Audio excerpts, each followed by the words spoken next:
The moment my wedding ring slipped from my finger and bounced across the reception hall floor, I knew my life was about to shatter into a million pieces.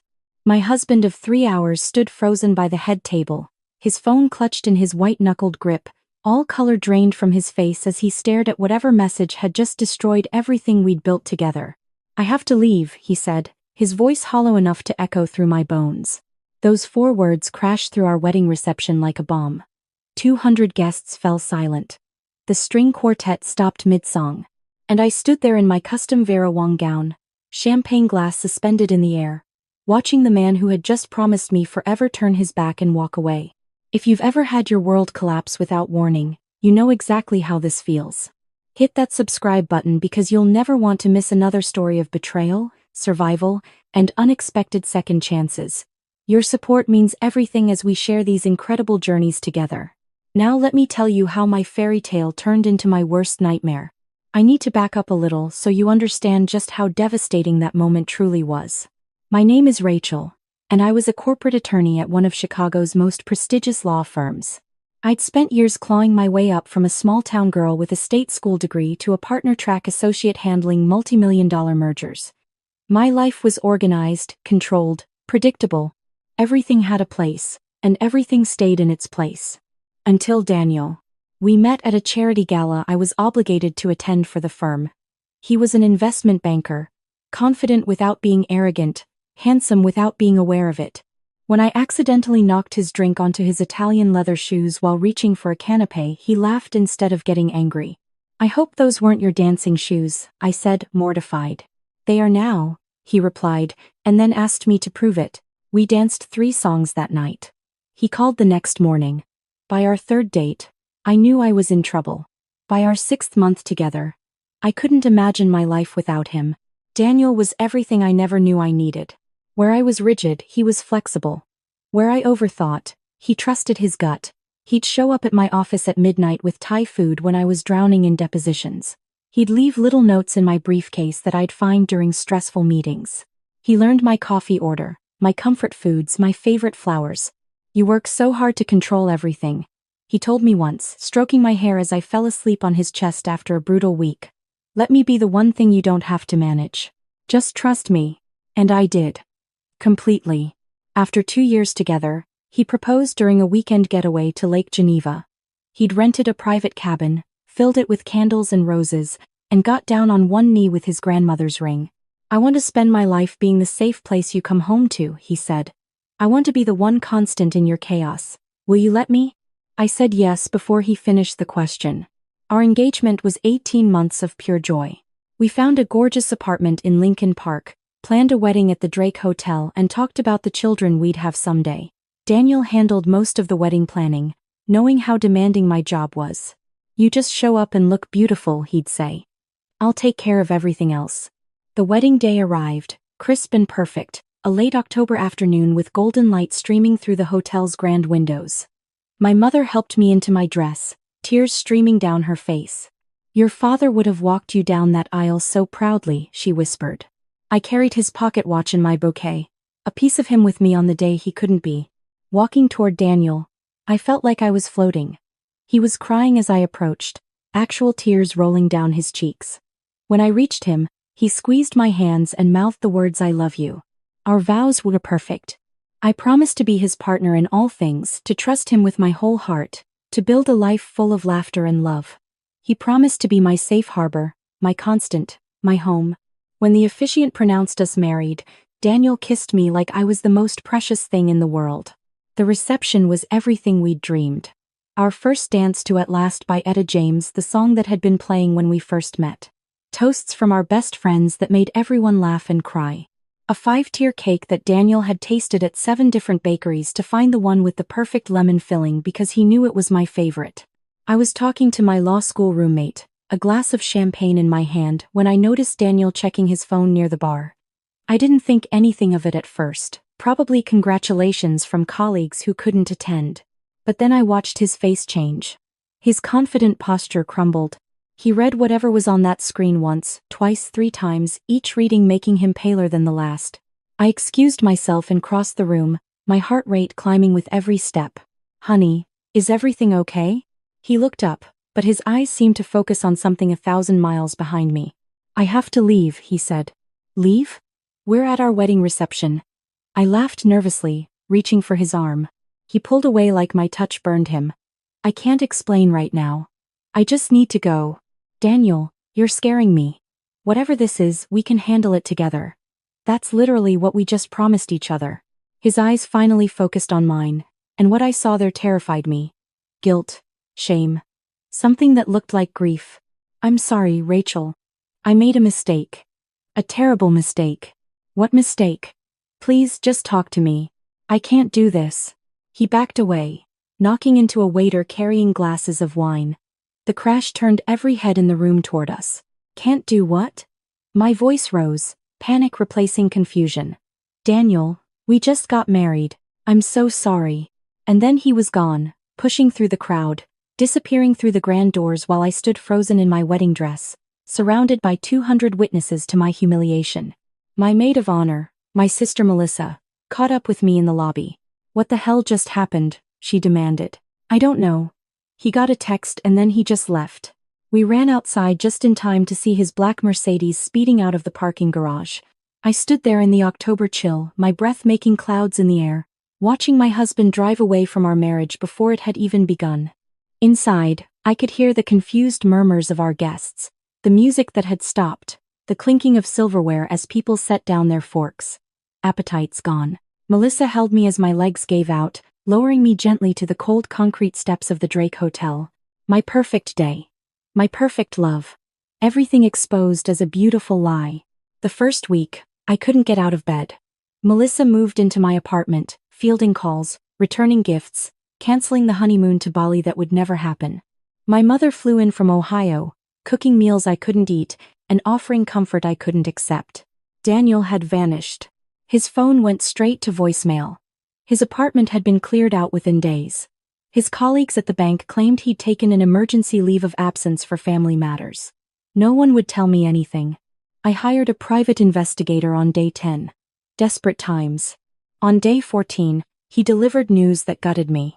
"Your husband has been seen with a woman named Megan Porter," he said, sliding photographs across my coffee table. "They're staying at a hotel in New York." The Megan Porter whose name I found in some old photos on his social media. His ex-girlfriend from business school. I stared at the pictures. Daniel and a stunning blonde walking into a hotel. Daniel and the same blonde having coffee at a sidewalk cafe, his hand covering hers on the table. They dated for 4 years, the investigator continued. She broke it off when she got a job offer in London. According to my sources, she reached out to him about 3 months before your wedding. They've been communicating regularly since then. 3 months. While he was tasting cakes and choosing flowers and promising me forever, he was talking to her. But that didn't explain the text. The look on his face. The urgency of his departure. I filed for divorce the next day. Whatever his reasons, he had made his choice. And I refused to wait around for explanations from a man who could abandon me in front of everyone I loved. The divorce was finalized 6 months later. Daniel never contested it. He signed everything through his attorney without a single word of explanation, without a single attempt to contact me. He simply ceased to exist in my life as thoroughly as if he had died. Sometimes I wished he had. Death would have been easier to understand than this deliberate erasure. I threw myself into work with a vengeance that alarmed my colleagues. I was at the office by 6, home after midnight. I took every case, every pro bono project, every mind-numbing task that would keep me from thinking about what had happened. After a year, my managing partner called me into his office. "Rachel, you're brilliant, but you're burning out. We're transferring you to our San Francisco office. Change of scenery. Consider it a mandatory fresh start." San Francisco was supposed to be temporary. A year, maybe 2, to rebuild myself before returning to Chicago triumphant. Instead, I found James.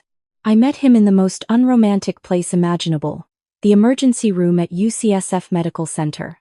I'd been walking to my new apartment when a cyclist clipped me and sent me sprawling onto the sidewalk.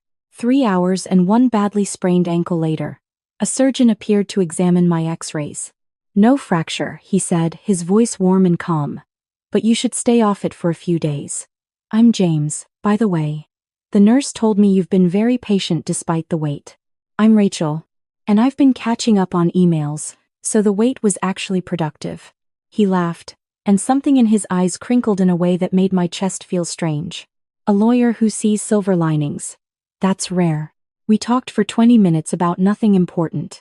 Then he gave me his card, not as a doctor, but as a fellow transplant to San Francisco who knew the best coffee shops and hiking trails.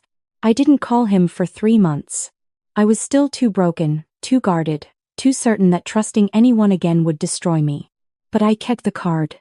I finally used it when I spotted him at a farmer's market in the Ferry Building, a small girl with wild curly hair clinging to his leg while he examined peaches. "Dr. James," I said, limping over dramatically. "I'm still waiting for those coffee shop recommendations." He turned, and his smile was like sunlight.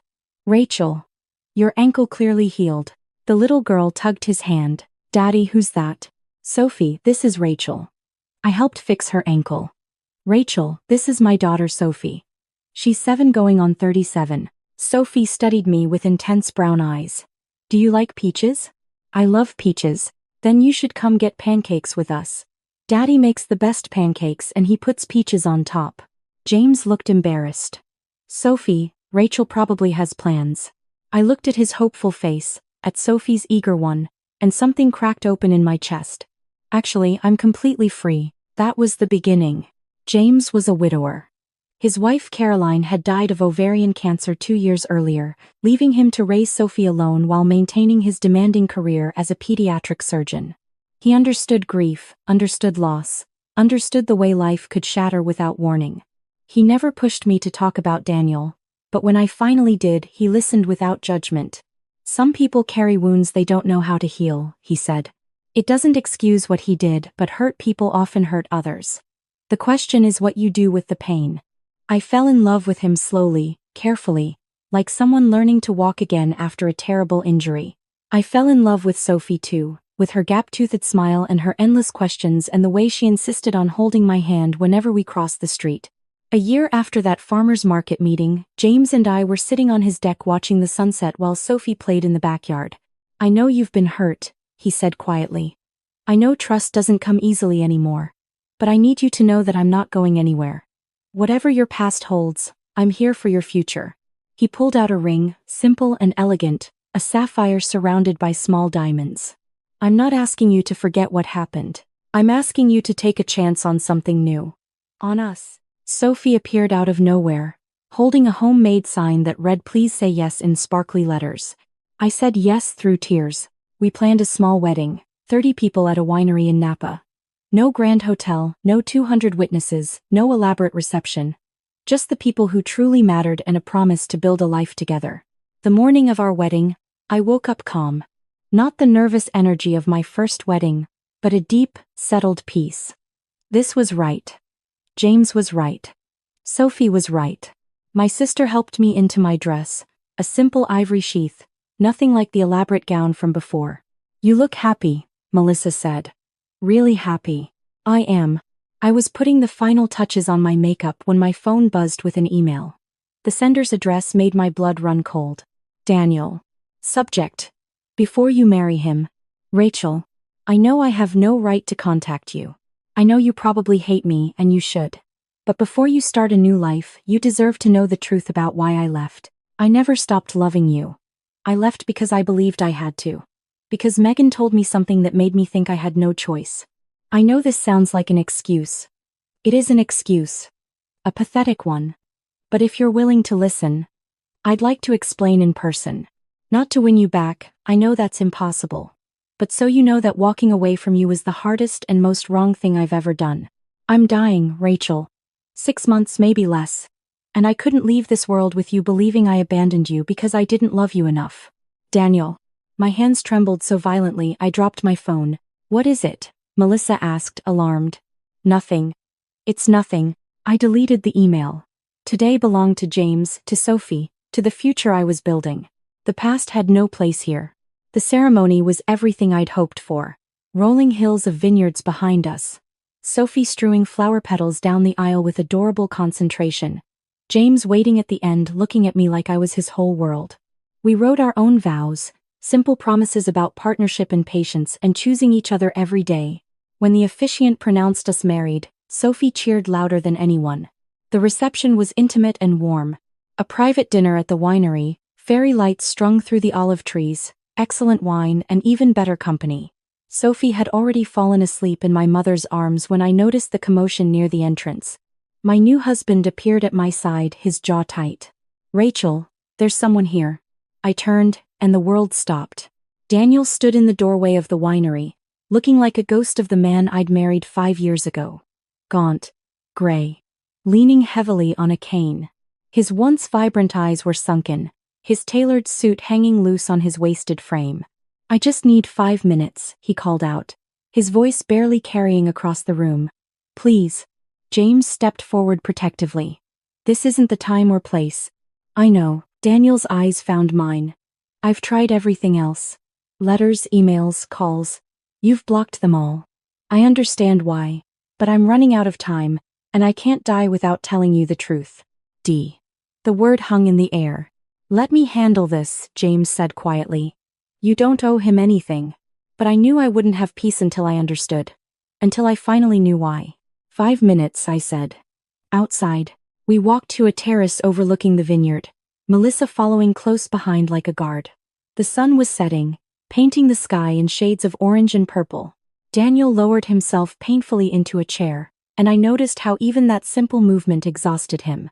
"Pancreatic cancer," he said, seeing my clinical assessment. "Stage 4. Diagnosed 8 months ago. They gave me a year. I've got maybe 6 months left now. I'm sorry." And I meant it, despite everything. "Don't be." He took a shaky breath. "I deserve worse." "Then tell me. Tell me why you walked out on our wedding and never looked back." He was silent for a long moment. When he spoke, his voice was raw. "The night before our wedding, Megan called me. She said she had proof that we'd slept together while she was visiting Chicago 3 months earlier. Photos. A video. Messages she'd fabricated that looked like they came from my phone." I stared at him. "That's impossible. You never." "I know. But she'd constructed such convincing evidence. She showed me screenshots of messages I had no memory of sending, photos that looked exactly like they were taken in my apartment. She said she was pregnant. She said she had DNA evidence ready to prove it was mine. How could you believe that? You knew you hadn't slept with her." "Because I didn't remember that night." He looked ashamed. "The firm had a celebration. I drank too much. Way too much. I blacked out. When I woke up the next morning, I was in my own bed, but I had no memory of how I got there. Megan claimed she'd brought me home. Claimed other things happened too." His voice broke. "She sent me those photos at our reception. Threatened to show everyone. Your colleagues, your parents, our guests. She said she'd destroy your reputation and mine unless I left with her right then. And I was so ashamed, so terrified that I might have actually done something unforgivable, that I believed her." "So you chose to humiliate me instead," I said flatly. "I thought I was protecting you. I thought if people believed I was the villain who abandoned you, it was better than them thinking we both were cheaters, that our marriage started with scandal. I know now how stupid that sounds. How cowardly. How long until you realized she was lying?" 8 months. He laughed bitterly. 8 months of her manipulation before I finally got suspicious enough to investigate. The photos were doctored. The video was a deepfake. The messages were fabricated by someone she hired. The pregnancy was a complete lie. She'd orchestrated everything because she couldn't stand that I'd moved on, that I'd found real happiness with someone else. "Where is she now?" "Prison." His voice turned cold. When I finally gathered enough evidence, I turned it over to the FBI. Digital fraud, extortion, identity theft. She's serving 7 years. I should have felt satisfaction.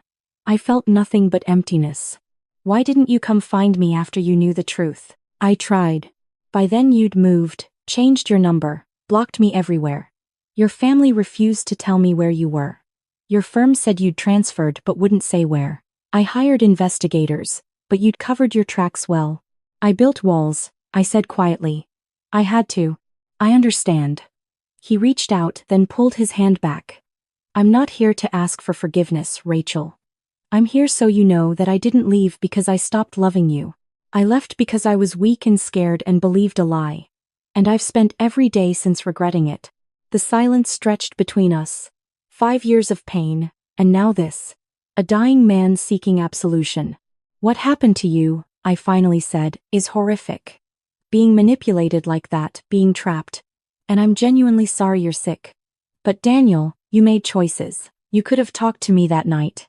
You could have trusted me with the truth. Instead, you ran. I know. And you can't undo that with an explanation. No matter how tragic the circumstances. I know that too. James appeared in the doorway, concern evident. Rachel? I looked at my new husband. At the man who had rebuilt my shattered heart piece by piece. At the father of the child who had become my daughter in every way that mattered. Then I looked back at Daniel. At the shell of the man who had once been my whole world. I forgive you, I said, the words surprising us both. Not for you. For me. I've carried this anger long enough, and I refuse to let it poison what I'm building now. Tears streamed down Daniel's gaunt face. Thank you. That's all I wanted. I stood, suddenly exhausted. Goodbye, Daniel. He nodded, unable to speak. James wrapped his arm around me as we walked back toward the reception. Sophie had woken up and came running toward us, her flower crown askew. Mommy Rachel, I woke up and you were gone. I scooped her into my arms, breathing in her little girl scent of shampoo and grape juice. I'm right here, baby. I'm always going to be right here. That night, James and I didn't make it to our honeymoon suite until almost midnight. After ensuring Daniel had someone to drive him back to his hotel, after reassuring our guests, after carrying a sleeping Sophie to my mother's room, we finally collapsed onto the bed together. Are you okay? James asked, pulling me close. I don't know, I admitted. I thought finding out why would give me closure. Instead, I just feel sad. For him? For all of it. For the years I lost being angry. For the woman I was before all this. For him, too, I suppose. Being manipulated like that, having your reality twisted. It's terrifying to think someone could do that. James was quiet for a moment. But you're not still in love with him. No. I turned to face him. I'm in love with you. With Sophie. With this life we're building. He's my past. You're my future. He kissed me gently. Then that's all that matters. We postponed our honeymoon by 2 days. I called Daniel's doctors, had him transferred to UCSF where James's colleagues could ensure he received the best care. It was the least I could do for someone who had once meant everything to me, even if he'd destroyed that meaning with one terrible choice. Before we left for Hawaii, I visited him one last time. He looked slightly better, propped up in the hospital bed with an IV drip and monitors beeping steadily. You didn't have to do this, he said. I know. James sounds like a good man. Sophie's lucky to have you both. I'm lucky to have them, he smiled weakly. I should have been better for you, Rachel. I should have trusted you the way you trusted me. If I had, maybe we would have faced Megan together and destroyed her lies before they destroyed us. Maybe, or maybe this is exactly how it was supposed to happen. Maybe I was always supposed to end up here, with them. He nodded slowly. Maybe you're right. Maybe all the pain led you somewhere better. I reached out and squeezed his hand, then let go. Be at peace, Daniel.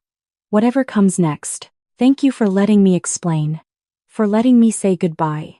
As I walked out of the hospital room, I felt something release in my chest. Not happiness, exactly. Not closure. But something like acceptance. Understanding that life rarely follows our careful plans, that wounds can come from the people we trust most, but that healing is still possible if we're brave enough to try. Sophie was waiting in the lobby with James, holding a crayon drawing she'd made. I drew our family, she announced, thrusting the paper at me. See? That's you and Daddy and me. And that's our house. And that's Grandma, because she visits a lot. I studied the stick figures, the rainbow overhead, the crooked heart she'd drawn around all of us. It's perfect, I said, my voice thick. Absolutely perfect. Our Maui honeymoon was everything I never knew I needed. We built sandcastles with Sophie, watched sunsets from our lanai, and talked about the future we were building together. On our last night, while Sophie slept in the adjoining room, James and I sat on the beach watching the stars. I got an email from Daniel's doctor today, I said quietly. He's responding better than expected to the new treatment. They think he might have more time than they originally estimated. How do you feel about that? I considered the question carefully. Glad, I think. Not for my sake, but because everyone deserves a chance to make peace with their life before it ends. James pulled me closer. You're an extraordinary person, Rachel. The way you've handled all of this. I'm just trying to move forward. That's all any of us can do. 3 months later, I received one final email from Daniel. It included a photo of him with his mother, both smiling, taken at her house in Vermont. His face had more color than I'd seen in years. The new treatment is working, he wrote. I may have years instead of months, but I wanted you to know that talking to you, being forgiven, lifted something off my shoulders that I'd been carrying for 5 years. I'm spending my remaining time, however long that is, trying to be better, trying to deserve the grace you gave me. I showed the email to James that evening. Will you write back? He asked. I thought about it for a moment. No. That chapter is closed. But I'm glad he's found some peace. Sophie bounced into the room, interrupting our serious conversation. Can we watch a movie? Some days feel off. Like I'm standing but still falling. A little pain, a little tired, and no one to tell it all to. There are days that feel unsteady, like I'm drifting out of place. Every step just feels so heavy, with a smile I have to fake. A little hurt I keep inside me, a little weight I always hide, and 1,000 quiet worries I've been holding deep inside. There's no one here to tell it to, no one who would understand. So I carry all these feelings like they're slipping through my hands. A little broken, little lost, trying hard to just get through. All these nights I stay awake with everything I never say to you. I keep walking through the silence like it's all I've ever known. Every crowded room reminds me how it feels to be alone. There's no one here to tell it to, no one who would understand. So I carry all these feelings like they're slipping through my hands. A little broken, little lost, trying hard to just get through. All these nights I stay awake with everything I never say to you.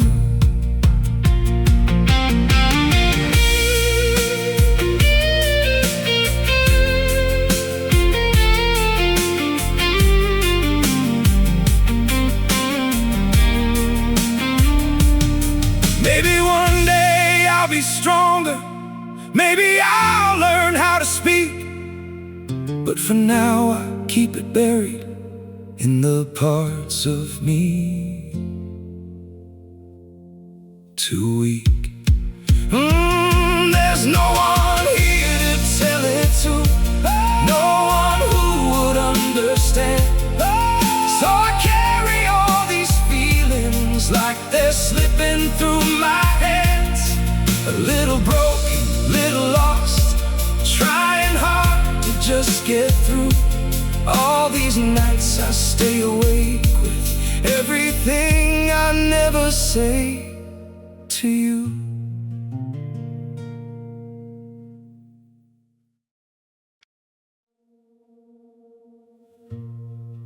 Don't pity me.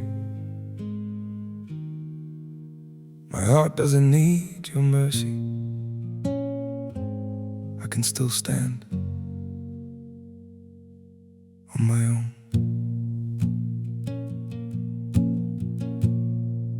I was broken by your leaving, fell deeper than I thought I would. But pain has taught me how to heal now and survive what once I couldn't. You don't have to look back sadly, don't reach out with guilty hands. What you shattered made me stronger. Now I rise where I once collapsed. My heart doesn't need your pity, not another sign. I've got enough strength left within me to rebuild this life of mine. My feet are steady through the sorrow. I can stand through all the pain. You don't have to save me, darling. I'll learn to breathe again. I once begged for your affection. Now I've learned my worth in scars. And the man you left in pieces found his own way through the dark. My heart doesn't need your pity, not another empty sign. I've got enough strength left within me to rebuild this life of mine. My feet are steady through the sorrow. I can stand through all the pain. You don't have to save me, darling. I'll learn to breathe again.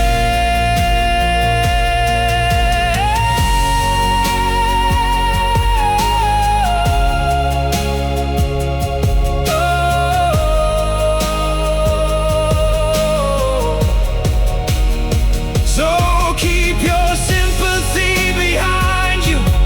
I don't need what's left undone. Sometimes losing who once broke you is how healing has begun. My heart doesn't need your pity, not another empty sign. I've got enough strength left within me to rebuild this life of mine. My feet are steady through the sorrow. I can stand through all the pain. You don't have to save me, darling. I'll rise alone again.